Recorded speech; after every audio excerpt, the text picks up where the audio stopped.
I often hear remarks like, the light was so-so, or I didn't go out shooting because the light was flat, or today the sunset wasn't good. Photographers complain about light a lot. Actually, there is nothing wrong with the light. It is fine. It's your mind conditioning. It is how you fenced yourself in a limiting belief. By adopting a certain way of thinking about light, or anything in general, you have locked yourself in a creative jail. And we do that all the time. We condition ourselves into being able to perform at our best only if certain criteria are met. And if all the boxes aren't ticked, we refuse to go out and perform. For example, if you say, I only shoot during the golden hour, you locked yourself into a golden hour jail. It means that any photograph you produce outside of the golden hour, you will automatically disregard, tag it as a not good enough, not my style, or simply not what I want to do. Now, it's okay to do so if you're going after a very specific result. But if you're doing creative work, any limitations should be lifted.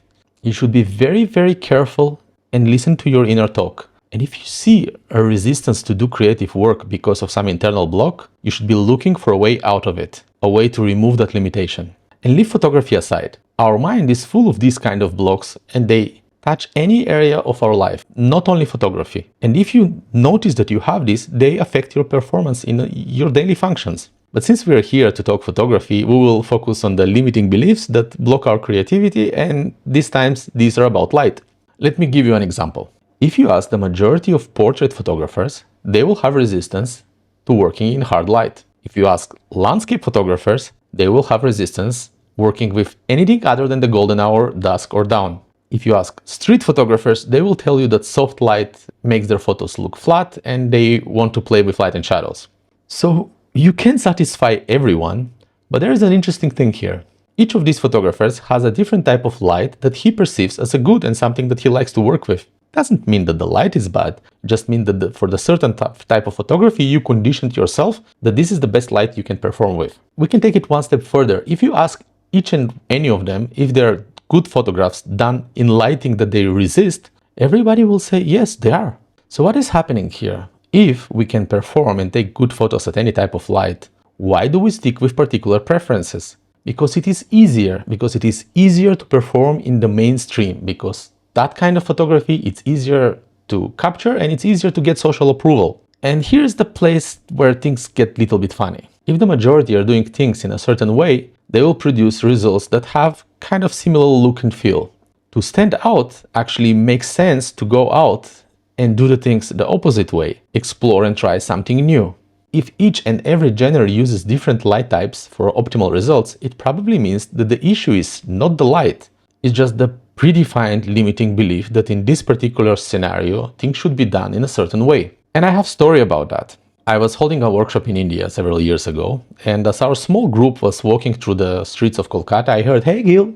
I turned around and there was a group of young photographers. One of them, whom recognized me, started chatting with me. So we chatted for a few minutes. And I asked, "Well, how is it going? How are your photos today?" And his answer was, "Oh, you know, the light today is so it's kind of not going too well. We're not getting much." So it was true. It was an overcast day with what you would call flat lighting. So I acknowledged that, yeah, it's cloudy today, and nodded my head with understanding, and we parted our ways. But the funny twist with that story is that our group was actually having a blast that day. We were taking one good shot after another, and everyone were super happy about the results.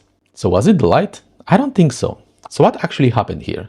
Well, I cannot know for sure, but my guess is that young guy was expecting to have a certain light condition at which he performs at his best, and having an overcast day put him in a situation that he didn't really know how to deal with. And our group, on the other hand, was guided, accepting the reality and looking for creative ways to work in these particular light conditions. So the moral of the story is, don't lock yourself out of your creativity. Be open-minded and learn to work in any condition.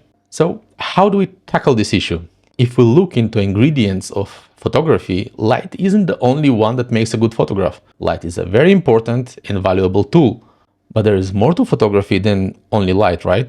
We have shape, we have form, we have color, we have juxtaposition, but mostly we have moments. If we focus on these, we can surely find what to photograph in any lighting. Light is beautiful. Light can deliver the mood to photograph.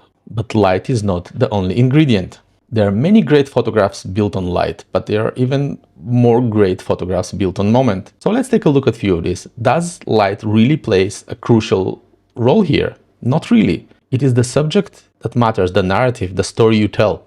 I tend to spend a lot of winter months in northern India. There is something about that period that I particularly like a lot.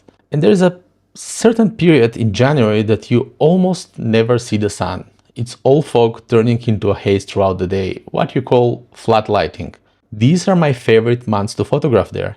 I actually use the lack of so-called good light to infuse a certain mood into these photographs. Yes, I will not have light and shadow games, it will be more difficult to layer, but I can focus more on people faces while focusing less on the frame structure and the need for layers, because fog gives me that depth. But anyways, let's speak practicality. Let's answer some practical questions about light.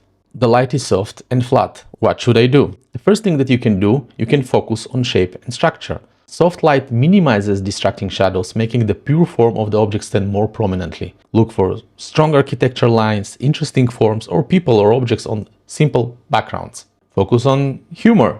When light isn't adding drama, narrative becomes even more important. Seek for this funny situation, unexpected events, or anything visually that will make the viewer smile. Focus on juxtaposition. Flat light is actually helping by simplifying the scene, making contrasting elements or ironic pairings easier to spot and compose. Look for two or more elements that create new meaning when they're seen together. And I already told it, but focus on moment. A powerful moment doesn't need any particular lighting. Focus on gestures, expressions, interactions, or fleeting actions that tell the story on their own way.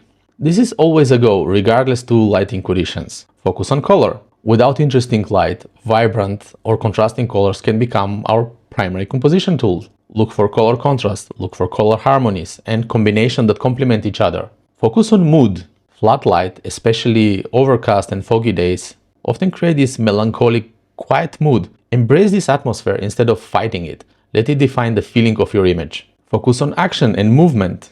Dynamic movement like person running or pigeons flying or blurred elements can add energy and interest to a flatly lit scene. Use slower shutter speeds to introduce movement to your frame. I have a video that is focused specifically on how to shoot the streets with slower shutter speed. It should be here, and I will also add it to the video description down below. Focus on patterns. With repetitive elements, lines are emphasized in soft light in such a way that there are fewer harsh shadows to mess up with their visual perceptions. Find these, they work wonderfully in this kind of lighting. And you'll say, okay, so how do I shoot when the light is hard outside? I don't like hard light, but it is sunny outside. What should I do?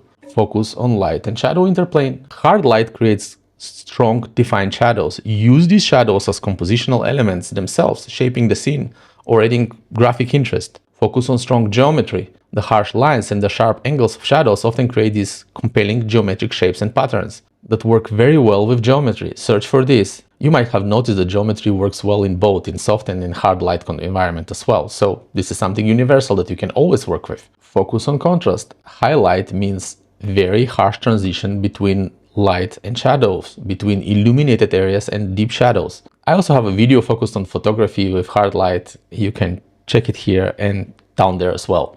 Play with shadows. Shadows can become your subject. Photograph any shadows that you might find interesting. Tree leaves, building casting shadows on walls. There are so many options to choose from. Like shadows is a whole game. I think I could make a whole video just on shadows. Use silhouettes. Position your subject against a bright background like the sky or a sunlit wall to turn them into graphic silhouettes. This simplifies the scene to its essence, makes the viewer focus on the bare form of things. Play with reflections. Hard light creates strong reflections on glass, water, or shiny surfaces. Use this to play with layers and introducing abstract elements to what you try to photograph. And again, moment. Moment, moment, moment. I said that and I will say it again. Nothing beats a good moment. And if you're still struggling, you hate that harsh light, shoot in areas without direct sun. That will give you that same soft look that you will have on an overcast day. Look for shade provided by buildings, awnings, or dense trees, or simply go indoors. As the sun goes up, go indoor and use the light that illuminates the places from the inside. Windows, doorways, or artificial lighting can provide beautiful controlled light even when it's harsh outside. Explore the unique light inside cafes, markets, or religious establishments. There are many places that you can try and work indoors in. Now, what we have just covered are some good strategies to get you started. But if you want to dive deeper and get better understanding on the role of light in your photography, I have an entire class dedicated just to that. The link is also down in the description. And if there are unique light conditions, what should I do? Let's take rain, for example. try to capture the rain. And that is harder to do than just say, because to have the rain properly visible in a photograph, you will need to angle it yourself in a certain way. A way that the rain, the light on the drops, and the background will work all together. So you will need to circle around until you find the angle that the rain is visible and it actually works. Okay, how about photographing smoke? There is a small secret with smoke. First, if you don't see the smoke properly with your eyes, you will struggle to see it with your camera as well. Second, you again need to reach for an angle that makes the smoke most visible. This will again be a combination of light direction and background, but if you explore around properly, you will find that spot. And we can go on and tackle every limiting belief or difficulty. There is always some kind of solution there, but you need to switch your mind. Instead of saying I cannot, you need to ask yourself how. Instead of I cannot shoot in flat light, ask yourself how can I shoot in flat light? Or what will make my flat light photographs more interesting? Never say can to yourself. When you do it, you're putting a block. Even if something looks undoable, the chances are high that if you think about it from a different angle, there will be a solution there. I always look for limiting beliefs and try to unlock them. Because if you're limited in your mind, you're limited in your creative, artistic freedom. Don't be afraid of light you don't know and don't understand. Just go out and play and you will figure it out. You will find a way. Next time the light is bad, flat, harsh, rainy, don't put your camera away. Pick one technique from the video and go out and play with it for 30 minutes. And I'm sure you will come back with some interesting results. But don't do it result-oriented. You just go out and shoot and let the result be the fruit, whatever it might be. You might be surprised what you might capture. And I have a playlist about light in the channel. I recommend you to check that out. You might find some more tips there. I hope this lesson was useful to you, and if you have any questions, leave them in the comments. See you next time. Happy shooting!